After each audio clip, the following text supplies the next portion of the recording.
And now it's my pleasure to introduce our speaker, Christiane Turner, who's also a very longtime friend of Salt Lake Center for Spiritual Living.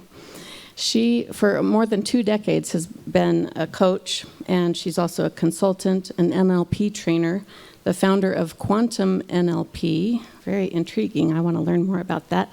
And that's based right here in Salt Lake City. She draws on ancient wisdom and modern technology and the newest scientific discoveries about consciousness. She's always exploring the next frontiers in human consciousness. I know you'll be enriched by what she has to say today. Please welcome Christiane Turner.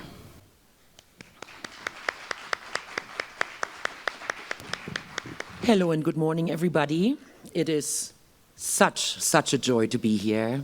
I'm hearing the rain, so yay, the weather gods are with us as well. Let's welcome the water.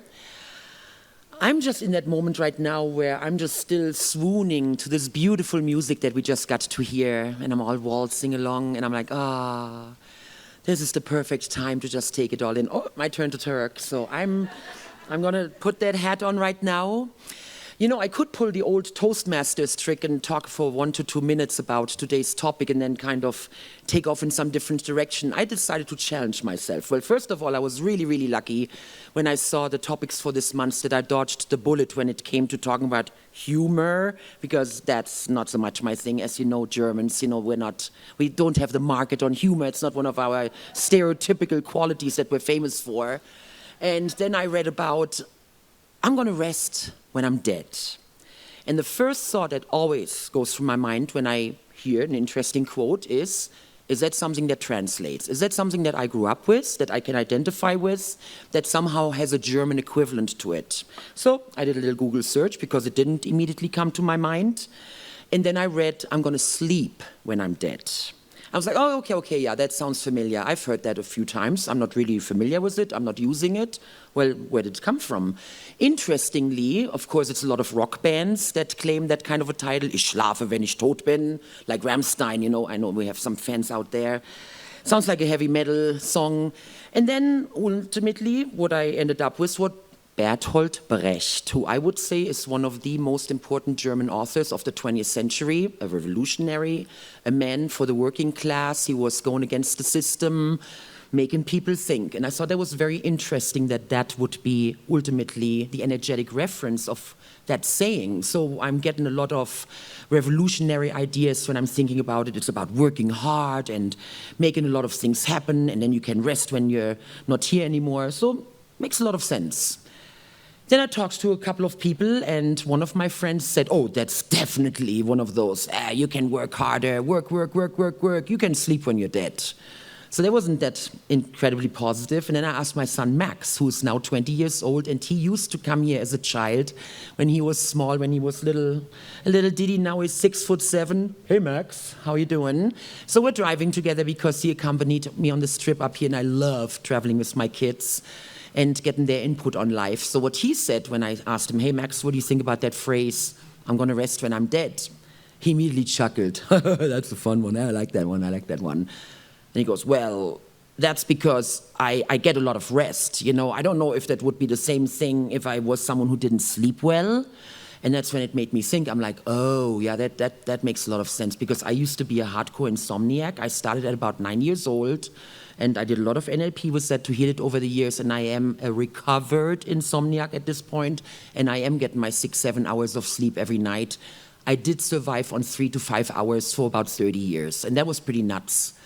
So, changed that pattern, put that to rest. Interesting word. And so I'm having this discussion with Max about that probably it's pretty contextual, that for someone who has issues sleeping, or for someone who is busy a lot, that this saying might not be as conducive as for someone who is getting a good night's rest every time that they go into bed. So very contextual. So I'm digging deeper, and I'm like, okay, what am I going to tell these guys? Because I can come from many angles on this. We can talk about it culturally. We can talk about it from a yin and yang perspective. So when you have rest, you also need to have that activity. It needs to somehow balance itself out. So to let go of one of them seems a little unecological. And what I ended up with ultimately is the idea, let's just go back to my basics. NLP, quantum, let's talk about it from that perspective. Let's talk about it from the perspective of the law of attraction. And let's just do a hypothetical coaching session. If you were to come into my office right now, let's do it collectively. We are the client, and we're putting out that funny little quote that just rolls off our tongue. We don't even think about, I'm going to just rest when I'm dead. And when do we say that usually? When do we make those kind of comments? In my mind, when I think about it, first of all, when I'm really, really, really busy. It's just such a great coping mechanism to say, I'm just going to rest when I'm dead. I'm going to sleep when this is all done. I don't need to sleep right now. I don't need to rest right now. And if a client were really saying that in my office right now, my little ears of alert would go up and go, I don't think this is very ecological. This is not very sustainable. How does it serve you? That's always the first question that we ask in NLP. How is this belief serving you? How is this statement serving you? Because ultimately it is a belief. It's a belief statement, those quick little phrases that roll off our tongues that we don't even have to think about. Life is tough. Universe is a safe place. People are mean. People are good. Things keep getting better and better. I'm always at the right place at the right time. Those are those little quick statements that we're saying without thinking that let the world know how we process life. What our attitude is towards life, the universe, ourselves, work, health, money, relationships, the kind of lifestyle we deserve. Do I want to thrive on a belief, on a reality that tells me that I never get to rest? And you know what? I used to get off on that. Oh, man, I had another 16-hour day. Yeah, poor me. Here's my worthiness. I'm getting my worthiness because my life is so tough and I'm working so hard. And look at all these things I'm managing. Yeah, poor me, good me. We are unfortunately way too conditioned to get satisfaction from that point of view. And it was an effort to change that and say, no, I'm not going to buy into that anymore. I'm not going to make my worthiness depending on my productivity and how many hours I worked today and stressed out and how many phone calls I did and whatever and picked up the kids from school and whatnot. I'm going to get my worthiness from the fulfillment of my results, of my goals. Looking at the finished product and saying, hey, I did that, and guess what? It was easy. And I got plenty of rest. Interesting, isn't it? When you start thinking about twisting those words around a little bit and thinking about, what am I really saying here? So the first question we always ask, is it useful what you're doing right now? Is it serving you? And you know what? If it is, don't mess with it. Leave it.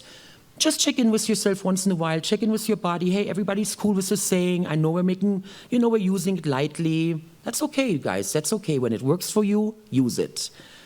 If you feel that there is a little bit of an ecological concern with it and it might not be conducive to your longevity and well-being, the next question is, what is your positive intent for having that belief? How is this belief trying to serve you by saying that? And those of you who have been here with me many times, because I've been coming here for many, many years, and it's always such a coming home. And no matter what space you guys are in, or if you're actually physically here with us right now, or you're checking in on Facebook right now, everybody, hello, Facebook Live, welcome everybody, and everybody who's going to see this later on YouTube or any other channel. It is so, so, so wonderful to be here and to do this together with you. And sharing the message of the positive intent is my greatest passion in life. And that's the basis of NLP, and it's also the basis of quantum NLP, that there has to be a positive core. There has to be a purpose. There has to be a deeper meaning for those things that we're doing. On the surface, it might sound like a coping mechanism. On the surface, it might seem like a negative behavior or a pattern that doesn't serve us. And then when we dig down and really go to the core and say, what does it get for you to smoke that cigarette 3 times a day? Well, that's just me stepping out for a minute. I'm just going to take care of myself for a minute. Oh, so it's about you taking care of yourself. It's about stepping out for a minute. See, I can honor that. We differentiate between the behavior and the intent of the behavior. And then we go after the intent. So when I'm asking myself, what would be my positive intent for carrying a belief that I can rest when I'm dead? I immediately go productivity, motivation, I get a lot done, I'm not going to waste time, I'm not going to miss out, right? Isn't that where your mind goes a little bit? Some people go more towards work, work, work. I actually go more towards party, party, party. Right? Good. I'm glad. So some of you, same way. And so when I'm asking myself those questions, so what does it really want for me? Yeah, it doesn't want me to miss out. It wants me to participate. And that brings it back to this month's topic. It wants me to be present. It wants me to play. It wants me to get most out of this life. And doesn't that sound completely different than I'm going to rest when I'm dead? So what we're really, really talking about, that part that seems like what it's saying is I'm going to rest when I'm dead, what it really, really wants from me is to be present, to soak up life the most I can, to have the most meaningful, impactful, amazing experience possible. And I'm getting goosebumps just saying those words. It makes me really, really excited. And then we can bump it up even more. So when you have all of that, what does that get you for? What does that get for you on an even higher level? When I have all of that, for me, it's fulfillment. Because then I know I am fulfilled. I'm fulfilling the purpose for being here. I'm fulfilling the meaning of my mission, of that calling that I came here with. And when I'm talking about myself here, I'm also talking about you.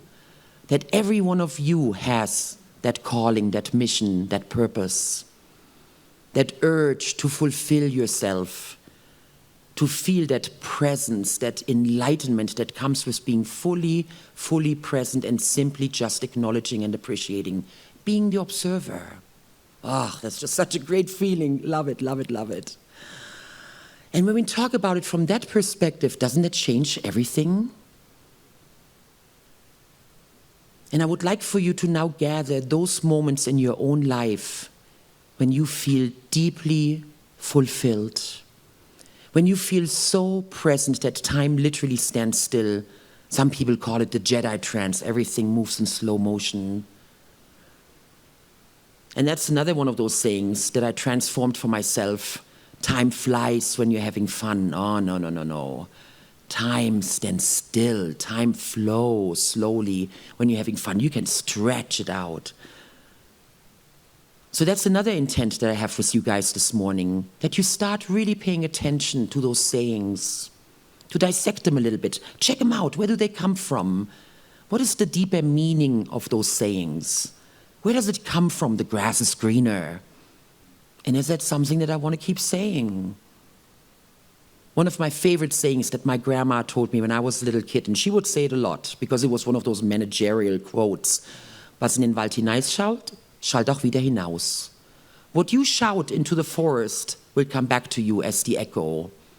Ultimately, it's a metaphor for the golden rule. The way you treat others, that's how you will be treated.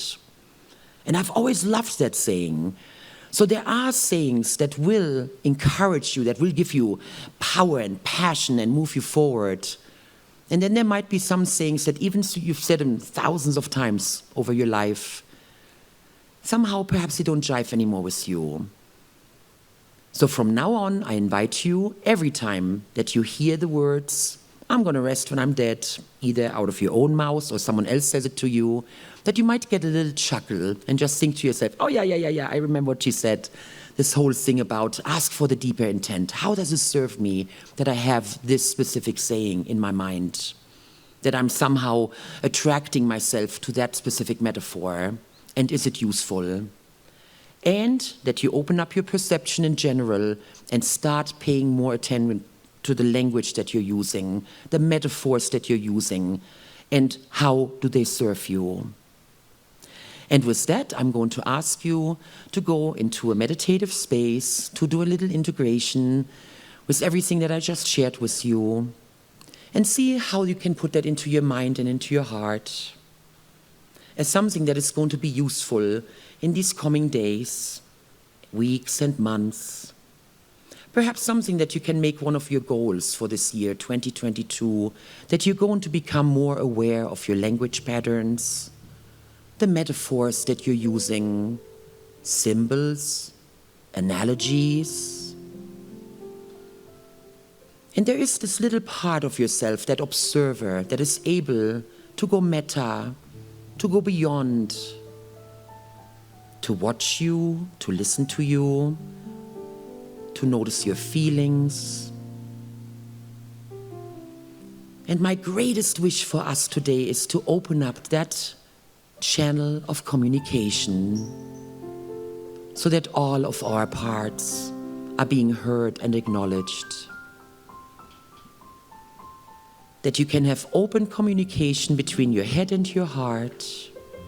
All of your parts feel welcome and heard. They are seen. See yourself right now.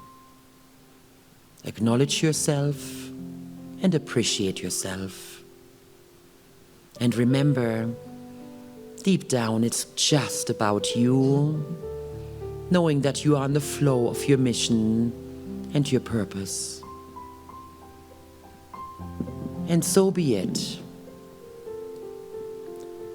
And with that, I'm going to offer a closing prayer for this sermon by calling on Mother and Father God, the Divine, the Universe, the All, the One without name. Please watch over us and allow us to take today's energy, the words, the songs, the pictures, the movies we made in our minds, the feelings we got in our body, the sensations, and put all of that into our hearts and minds so that we can draw on that energy for the coming days to carry us into this week, to guide us, to let us be aware of the coincidences and synchronicities that are constantly surrounding us. Dear Universe, thank you so much for this experience, and that we can all be together in our hearts, in our minds. Blessed be, and so it is. So it is.